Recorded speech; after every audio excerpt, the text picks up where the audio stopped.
압살롬이 암논을 쳐 죽이고 그리고 그술 땅으로 도망갔죠. 그 이야기가 13장 38절에 나옵니다. 13장 38절에 가면 압살롬이 도망하여 그술로 가서 거기에 살았다라고 되어 있죠. 그술은 헬몬산 바로 밑에, 그러니까 이스라엘 지도를 보면 갈릴리가 있고 갈릴리로부터 요단강이 흐르고 사해가 있죠. 그래서 요단강, 이 북쪽 지방, 갈릴리 북부 지방, 이 지방은 광야 지역이 아닙니다. 거기는 요단강 줄기가 있고 물이 풍부하죠. 그 위에 헬몬산으로부터 물이 내려오죠. 그래서 그 위쪽 지방은 거기는 광야 지역이 아니라 풍부한 옥토 지역입니다. 굉장히 살림이 우거지고 그리고 농사 짓기에 참 편한 곳이죠. 거기 사람들은 워낙에 먹을 것이 많기 때문에 거기 사람들은 악착같이 살 필요가 별로 없습니다.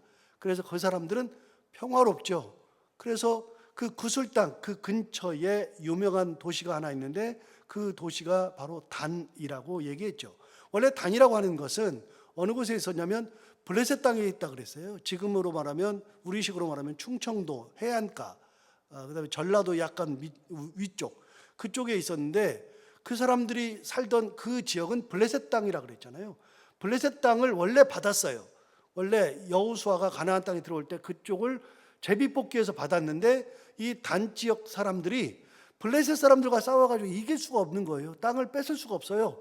그렇게 있기를 몇백 년이 지난 다음에도 땅을 못 뺏으니까 자기가들이 정착을 못하는 거예요. 다른 지파들은 다 정착했는데, 그래서 정착을 못하니까 이 사람들이 여기서 도저히 못 살겠다, 정탐꾼을 보내자. 그래서 정탐꾼 5명이 정탐하러 어디로 가느냐, 그 멀 위에 갈릴리 북부 지방까지 갑니다. 갔더니 거기에 살던 사람들이 있는데 원래 그 땅의 이름은 라이스, 원주민들은 라이스라고 하는 땅에 살고 있었는데 그 라이스에 살고 있던 사람들을 가서 봤더니 이 사람들은 블레셋 사람들하고는 너무 달라요.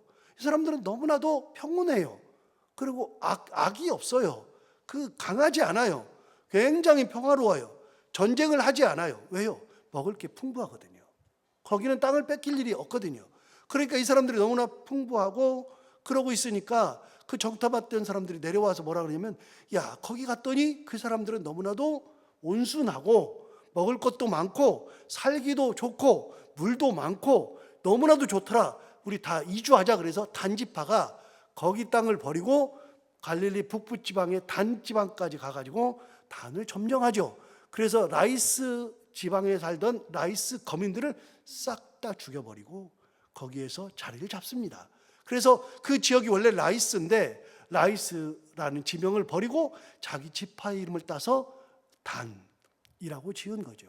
그래서 이스라엘 지방을 이야기할 때는 단에서부터 브에세바까지, 우리나라식으로 따지면 백두에서 한라까지라 그랬잖아요. 그래서 맨 북부 지방은 단, 이스라엘의 맨 남단 지방은 브에세바.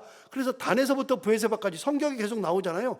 단에서부터 브에세바까지, 그 말이 나오면 이스라엘 전체 지역, 그걸 얘기하면 생각하면 딱 맞다 그랬잖아요. 그 단, 그 위쪽에 그술이라고 있습니다. 그러니까 거기까지 도망을 간 겁니다. 압살롬이 도망을 가가지고 얼마나 있었느냐, 거기 가서 38절을, 13장 38절을 다시 보시면 어떻게 되느냐, 압살롬이 도망하여 그술로 가서 거기에 산 지 몇 년이요? 3년 됐어요. 도망해서 망명 간 지 3년 된 겁니다. 그런데 그 이전에 암논이 다말을 범하고 나서 다말의 그 오빠였던 압살롬이 다말에게 얘기하잖아요. 암논이 그랬냐? 지금은 가만히 있어봐라. 그렇게 얘기하잖아요. 그러면서 마음에 딱 가지고 있어요. 그게 어디 나오느냐? 여러분 13장 20절에 나오잖아요. 13장 20절에 보면 그의 오라버니 압살롬이 그에게 이르되 내 오라버니 암논이 너와 함께 있었느냐? 그러나 그는 내 오라버니니 너희야 지금은 잠잠히 있고 이것으로 말미암아 근심하지 말라 하니라. 이에 다말이 그의 오라버니 압살롬의 집에 있어 처량하게 지냈다. 그렇게 강간 나가고 난 다음에 자기 오빠 집에 와가지고서 처량하게 있어요. 지금은 가만히 있으라 그랬어요. 그런데 그렇게 지난 지 얼마 됐냐? 23절을 보시면 13장 23절에 보시면 그 일이 있고 나서 강간하고서 다말이 홀로 쓸쓸하게 있은 지 얼마나 지나느냐? 23절에 보면 만 몇 년 지나요? 2년 지났어요. 강간 사건 이후에 2년 지났어요. 2년 지나는데 다윗이 아무것도 안 했어요. 화만 냈어요. 그리고 묻히는 줄 알았어요. 2년 지나고 나서 압살롬이 암논을 죽여버렸단 말이죠. 죽여버리고 그술 땅으로 갔어요. 도망갔어요. 도망가서 몇 년 지났다고요? 아까? 3년 지났어요. 그럼 강간 사건 있고 나서 지금까지 몇 년 지났어요? 5년 지났어요. 5년 지났다고요. 첫 번째 2년 동안에는 암논이 다말을 그렇게 범하고 나서 그들이 슬퍼하고 울고 하는 거 보듬어 주지 않았던 다윗이에요. 암논에게 뭐라고도 안 했어요. 암논을 가택을 연금시키든지 추방을 해버린, 외국으로 추방해, 너는 도저히 인간이 아니야. 그래서 감옥에 가두든지 외국에 보내든지 뭐 어떻게 하든지 노역을 시키든지 그런 어떤 걸 해야 되는데 그런 거 아무것도 안 하잖아요. 그러니까 복수심이 싹 트잖아요. 아버지가 안 해주니까, 내 동생을 그렇게 했는데 아버지가 안 해주니까 압살롬이 꽁 하고 있잖아요. 끝까지.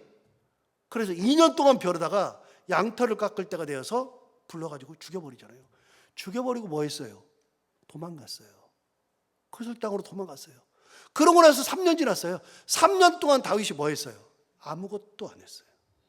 여러분, 형을 죽였으면, 자기 형을 죽였으면, 이복형이지만 형을 죽였으면 다윗이 어떻게 돼요? 여러분, 도망가면 놔두는 게 아니라 도망간 걸 쫓아가서 잡아와야 하잖아요. 잡아와야 되잖아요. 징계해야 되잖아요. 암논도 징계 안 해, 압살롬도 징계 안 해. 다윗이 자기 자식들을 사랑하는 거는 맞아요. 사랑하는데 징계하지 않아요. 그래서 압살롬을 거기까지 도망간 거를, 여러분, 이게 얘기가 달라요. 그 일을 잊고 나서 압살롬을 잡아가지고 그술 땅으로 징계차 아예 보내버리는 거하고 다윗이 보내는 거하고 압살롬 자신이 도망간 거랑은 다르잖아요. 도망을 갔어요. 도망을 가서 3년이나 지나요. 3년이나 지났는데도 다윗은 아무것도 안 해요. 다시요. 암논이 그 일을 하고 나서 2년 동안 아무것도 안 해요. 큰일 벌어졌잖아요. 그래, 큰일 벌이고 나서 압살롬이 도망갔어요. 다윗이 아무것도 안 해요. 아무것도 안 했어요. 큰일이 나지요. 자, 그 3년 사이에 보낸 다음에 어떤 일이 벌어지느냐? 오늘 본문 1절을 보십시오. 1절에 보시면 수루야의 아들 요압이 왕의 마음이 압살롬에게로 향한 줄 알았다. 그러니까 다윗의 마음이 어디 가 있어요? 압살롬에게 가 있어요. 3년 가 있는 사이에 다윗은 압살롬에게 가 있어요. 항상 말의 표현은 안 하고 뭔가 행동은 안 하는데 분명하게 다윗의 마음이 압살롬에게 가 있어요. 그거를 누가 알았다? 수루의 아들 요압이 알았다. 자, 여기서 잠깐 요압에 대해서 다시 설명드려요. 요압이 누구예요? 요압이 누구예요? 여러분, 요압은 항상 요압이 나오면 뭐라고 나오느냐? 수루야의 아들 이렇게 나온다 그랬잖아요. 수루야의 아들. 그럼 수루야의 아들이라 그랬어요. 그럼 이게 뭔 말이냐? 여러분 보세요. 성경에서 누구 아들 할 때는 그 누구가 남자예요, 여자예요? 아버지예요, 엄마예요? 다 아버지예요. 성경에서 누구 아들 그러면 다 아버지예요. 다윗은 누구 아들이에요? 이새의 아들이에요. 여러분, 야고보라는 이름이, 예수님의 제자 야고보가 둘이 있다 그랬잖아요. 12제자 중에 둘이 야고보예요. 그래서 다른 사람들은요, 이야기할 때 그냥 베드로, 안드레, 요한, 뭐 빌립, 바돌로메 뭐 이런 식으로 얘기해. 마태 뭐 이런 식으로 얘기하잖아요. 그런데 야고보는 둘이라고요. 그러니까 야고보 뒤에 야고보 이렇게 안 써요. 그때는 뭐라고 써요? 아버지 이름을 써준다고요. 세베대의 아들 야고보. 두 번째는요, 알페오의 아들 야고보.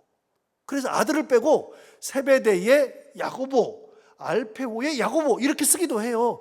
여러분, 성경은 모두 누구 아들 누구라고 할 때 그 누구는요 아버지예요.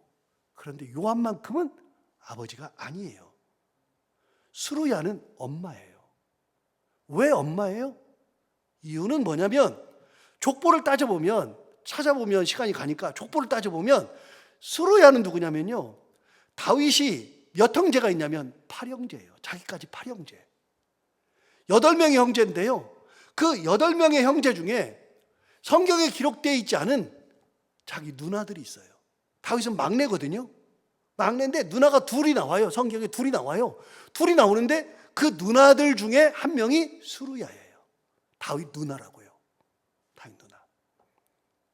그런데 요압은요 다윗과 친구 같은 사이예요. 그러면 사실 다윗과 요압은요 촌수로, 요압이 한 촌수가 아래예요.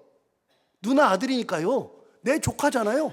내 조카인데 요압은, 제가 성경에는 나이가 안 나오니까 모르는데, 요압의 나이가 안 나오고 그런 얘기가 없으니까 모르는데, 제 감에는 요압은요 다윗이 도망갈 때부터, 광야 생활할 때부터 같이 도망 다니면서 군대의 장관을 했다고요. 군대 장관, 국방부 장관 했다고요. 그래서 수루야의 아들이 셋이 나온다고요. 요압과 아비새와 아사헬, 이 세 나와요. 수루야의 아들 그러면 셋이 나와요. 수루야의 아들 요압, 아사헬, 아비새 꼭 나와요. 3명 나와요. 그런데 이거 요압은요 다윗이 광야 생활할 때부터 계속 같이 다녔어요. 군대 장관 했어요. 제 감에는 요압이 다윗보다 비록 자기 조카지만 나이가 많거나 동년배였을 거라고요. 그래가지고 지금 광야 생활 15년 했어요.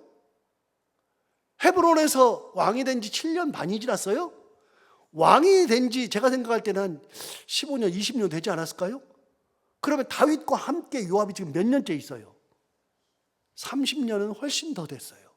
그냥 내 조카다 그게 아니에요. 지난주에 영국에 있던 제 조카 와서 예배 드렸는데, 영국 조카 걔는요 어쩌다 한 번 와요. 그러니까 제 마음을 잘 몰라요. 그러니까 걔 사는 얘기도 물어보고, 걔가 저 있는 것도 물어보고, 서로 물어봐요. 그래서 이건 어떠냐 이건 어떠냐 이렇게 얘기해요. 그런데요 요압은요 다윗과 30년 넘게 계속 같이 있어요. 하루 종일 같이 있어요. 그러면 요압이 다윗의 마음을 가장 잘 알아요. 말하지 않아요. 행동하지 않아요. 그런데 다윗이 압살롬에게 마음이 가 있는 것을 가장 잘 아는 사람이 요압이에요. 요압. 그러니까 요압이 그걸 딱 알았어요. 자, 1절 다시 보세요. 이제는 이렇게 설명 듣고 1절을 보시면 요압이 알만하다 이런 생각을 할 거예요. 1절 다시 보세요. 뭐라고 돼 있어요?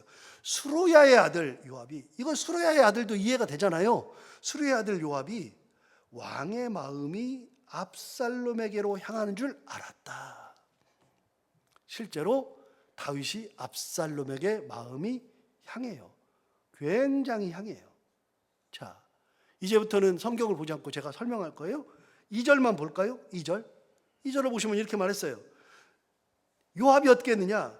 드고아의 사람을 보내 거기서 지혜로운 여인 하나를 데려다가 그에게 이르되, 청하건대 너는 상주가 된 것처럼 상복을 입고 기름을 바르지 말고 죽은 사람을 위하여 오래 슬퍼하는 여인같이 하고 왕께 들어가서 그에게 이러이러하게 말하라. 고 요압이 그의 입에 할 말을 넣어주니라. 그러니까 드고아의 사람 보내서 지혜로운 여인 하나를 데려왔어요. 자, 드고아가 어디냐? 예루살렘에서 베들레헴이 그 옆에 있어요. 약간 밑에, 베들레헴이 밑에 있어요. 45km 떨어져 있어요. 베들레헴 밑에 있는데 그 베들레헴에서 약 10km 떨어져 있는 곳이 드고아예요. 그러니까 베들레헴, 예루살렘 남쪽에 있어요. 여러분, 그런데 드고아는 누구로 유명하냐면 아모스로 유명해요. 아모스 선지자의 고향이 드고아예요. 드고아의 목자라고 돼 있어요. 그러니까 드고아에서 양치던 사람이 바로 아모스 농부였고요. 목자였어요. 드고아의 목자 아모스의 고향이 드고아예요. 거기 여인 한 명을 데려다가 그 여인한테 너 상복 입어. 상복 입고 마치 상이 난 것처럼 그렇게 하고 머리에다 기름 바르지 말고 그렇게 상주처럼 하고 들어가서 오래 슬퍼하는 여인처럼 왕에게 들어가라. 그리고 왕이 물어보면 이러이러하게 얘기해라. 그러면서 가르쳐 준 게 뭐냐? 그냥 간단히 말하면 뒤에 굉장히 기니까요. 뒤에 뭐라고 돼 있냐면 가가지고서 내 아들 둘이서 들에 있는데 그런데 큰아들이 작은아들을 쳐 죽여버렸다. 그때 사람들이 큰아들 내놓으라 그러더라. 내 아들은 둘밖에 없어가지고 이 둘 중에 씨가 마르면 안 되는데 그런데 작은아들 죽였다고 큰아들을 사람들이 내놓으라 그래가지고 사람들이 얘를 죽여가지고 우리 집안에 씨앗을 말리려고 한다. 어떻게 했으면 좋겠냐 그랬더니 다윗이 평안히 가거라. 괜찮다. 내가 그렇게 안 하게 해줄게. 그랬더니 아이 그래도 사람들이 그러면 야 걱정하지 마. 그러면 그런 사람 나한테 데려와. 내가 절대로 못하게 손도 못대게 해줄 테니까 그렇게 했어요. 자, 큰아들이 작은아들을 들에서 쳐 죽였대요. 누구 얘기예요? 압살롬이 암논 죽인 얘기예요. 동생이 형 죽인 얘기라고요. 똑같이 얘기하면 안 되니까 거꾸로 얘기한 거라고요. 큰아들이 작은아들을 쳐 죽였다고. 그래서 이 집안의 대를 잇게 하기 위해서 큰아들을 다윗이 보호해 주겠다고 얘기했어요. 그런데 나중에 얘기하다 보니까 이상하거든요. 결국은 내 얘기거든요. 다윗이 눈치를 딱 채거든요. 그러니까 이제 눈치챈 다음에 이렇게 물어보는 거예요. 여러분 18절 보세요.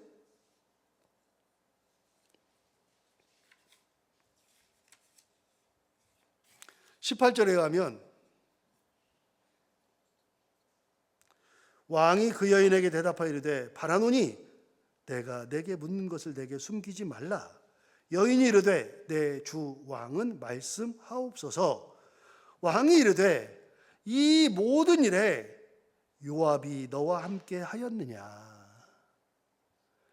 요압이 그렇게 이 모든 일을 너한테 얘기해 주더냐 그 말이에요. 왕도 이제 눈치챘어요. 다시 보세요.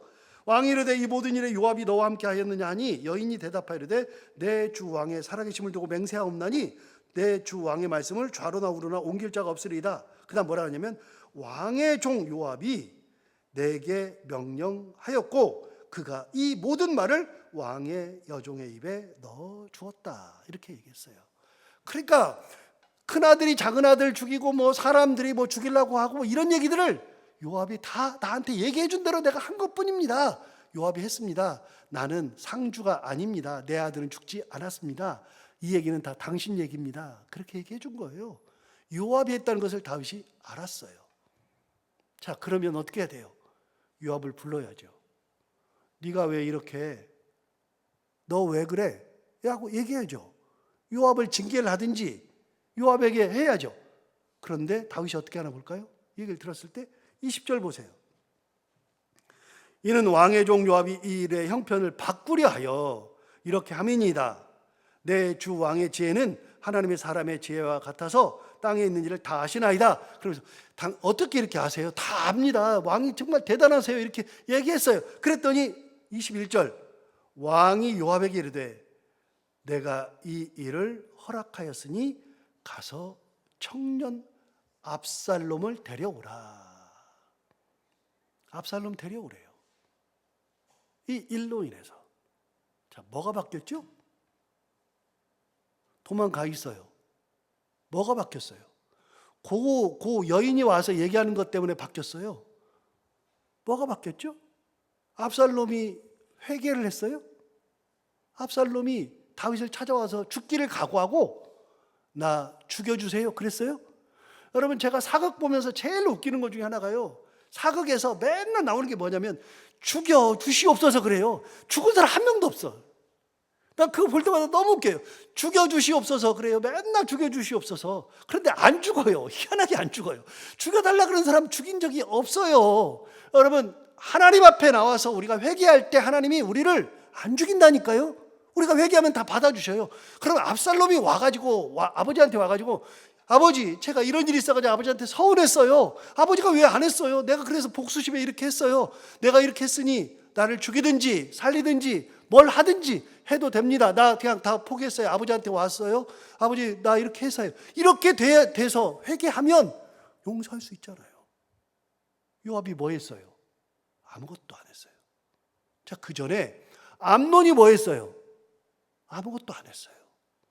암논이 아무것도 안 했어요. 그런데 그냥 용서해버렸어요. 압살롬 뭐 했어요? 도망가가지고 지금까지 뭐 했어요? 아무것도 한 적이 없어요. 회개한 적도 없고 찾아온 적도 없고 죽여달라고 한 적도 없고 아무것도 한 적이 없어요. 그런데 뭐가 바뀌었다고 데려오라 그래요? 뭘 허락해요? 3년 지났으니까요. 왜 그러느냐? 그 답이 13장에 나와요. 13장 38절부터 다시 봐요. 13장 38절. 압살롬이 도망하여 그술로 가서 거기에 산지 3년이라 다윗 왕의 마음이 압살롬을 향하여 간절하였다. 3년 동안 압살롬을 향한 마음이 간절했어요. 이미 보고 싶어요. 이미 마음으로 용서를 했어요. 회개도 안 했는데 이미 용서했어요. 자, 14장 1절 다시 한번 보세요. 수레의 아들 요압이 왕의 마음이 압살롬에게 향하는 줄 알았어요. 다른 사람은 몰라도 압살롬을 그리워하는 것을 요압은 알아요. 요압은 정확하게 알아요. 그러니까 이 일을 꾸민 거예요. 이 일을 꾸며도 괜찮다고 생각하니까 이 일을 꾸몄어요. 인간의 술책으로 꾸몄다고요. 그럼 다윗이 요압을 정죄를 하든지 요압을 책망하든지 요압에게 뭔가를 해야 돼요. 그리고 압살롬은 용서하면 안 돼요. 회개한 적이 없거든요. 그런데 요압도 용서, 압살롬도 데려오고. 자, 22절 다시 보세요. 오늘 본문 22절, 21절. 왕이 요압에게 이르되 내가 이 일을 허락하였으니 가서 청년 압살롬을 데려오라 하니라. 요압이 땅에 엎드려 절하고 왕을 위하여 복을 빌고 요압이 이르되 내 주 왕이여 종의 구함을 왕이 허락하시니 종이 왕 앞에서 은혜 입은 줄을 오늘 아나이다. 무슨 말이에요? 제가 구한 것을 왕이 허락했으니까 제가 은혜 받았습니다. 제가 이렇게 꾸몄는데 왕이 허락했으니 제가 은혜 받았습니다. 이 말을 하지만 이미 요압은 알아요. 이렇게 하면은 다윗이 움직인다는 걸 다 알아요. 23절 보세요. 요압이 일어나 그술로 가서 압살롬을 데리고 예루살렘으로 와요. 몇 년 만에요? 3년 만에. 암논이 다말을 강간한 지 5년 지났어요. 그 5년 만에 예루살렘으로 다시 왔어요. 와서 24절 왕이 이르되 그를 그의 집으로 물러가게 하여 내 얼굴을 볼 수 없게 하라 하매 압살롬이 자기 집으로 돌아가고 왕의 얼굴을 보지 못하니라. 예루살렘에 왔는데 왕이 자기 아들을 안 봐요. 이게 또 화근이에요. 용서를 하려면 제대로 해야 되는데 용서를 제대로 안 하니까 이게 화근이에요. 여러분 그렇게 다음 주 월요일에 또 보겠지만 그렇게 몇 년이 지났느냐? 있게 한지 28절에 보면 답이 나와요. 28절에 얼마나 지나느냐? 압살롬이 이태 동안 예루살렘에 있으되 왕의 얼굴을 보지 못하였다. 예루살렘에 살면서 2년 동안을 또 안 봐요. 그럼 몇 년 지나요? 7년 지나요. 이게 뭐 하는 거예요, 이게? 용서예요? 아니에요? 이거는 더 큰 화예요. 다윗이 이 문제를 처리하는 데 있어서는 굉장히 어리숙해요. 너무 어리숙해요. 이런 과정 속에서 하나님 앞에 무릎 꿇고 기도하는 장면도 없고요. 아무것도 없어요. 그저 자식을 사랑하는 마음은 있어서 용서하는 것 같으나 압살롬의 입장에서는요. 이게 더 괴로운 거예요. 차라리 도망가 있을 때는 뭐 그렇기도 하는데 예루살렘까지 왔는데도 그렇게 하니까 너무나도 괴로운 거죠. 또 버림받죠. 이렇게 돼서 압살롬이 아버지를 결정적으로 죽이려고 칼을 또 갈기 시작하잖아요. 여러분 오늘 이 말씀을 다시 한번 새겨보면서 어떤 순간이 되어도 하나님의 뜻이 먼저라는 거, 하나님의 뜻이 무엇인지를 분간할 수 있는 믿음, 그런 영성, 이게 굉장히 중요한 것이다. 그래서 우리가 신앙생활하면서 하나님의 뜻이 무엇인지를 분간할 수 있는 믿음 가지고 하나님 바라보며 살아갈 수 있는 저희가 다 될 수 있기를 바랍니다. 기도하겠습니다. 하나님 아버지 감사합니다. 오늘도 귀한 말씀 우리를 깨워주셔서 감사합니다. 이 말씀 오늘 또 이 말씀을 통하여 다윗이 얼마나 어리석게 행동을 계속하고 있는지를 또 한 번 깨닫게 됩니다. 하나님 아버지, 그 총명하던 다윗, 그 하나님만 바라보며 어떤 상황 속에서도 하나님의 은혜 가운데 이겨내던 다윗은 어디 가고 지금 이렇게 되었는지, 하나님 아버지, 우리가 신앙생활하면서 다윗을 닮기를 원하지만 이런 부분에 있어서만큼은 영성이 흐려지지 아니하고 하나님을 온전히 바라볼 수 있는 믿음과 하나님의 뜻이 무엇인지를 분간할 수 있는 깨어있음 가지고 하나님만 바라보며 살아갈 수 있는 저희들 모두가 다 되게 하여 주옵소서. 하나님 아버지, 오늘도 하루를 살아갈 때 이 말씀이 우리 가운데 힘이 되기를 원하며 이 새벽에도 많은 사랑하는 주의 권속들이 하나님 말씀 듣고 기도하기 위하여서 이 자리에 나왔사오니 하나님 그 발걸음에 복 주시기 원하옵고, 하나님 아버지, 기도할 때 그 기도를 다 들응답해 주시기 원하며, 특별히 오늘 하루 동안에도 해야 되는 것들을 기쁨으로 잘 감당하고 만나는 분들과 함께 웃고 행복한 하루가 되게 하여 주옵소서. 감사하며 예수님 이름으로 기도하옵나이다.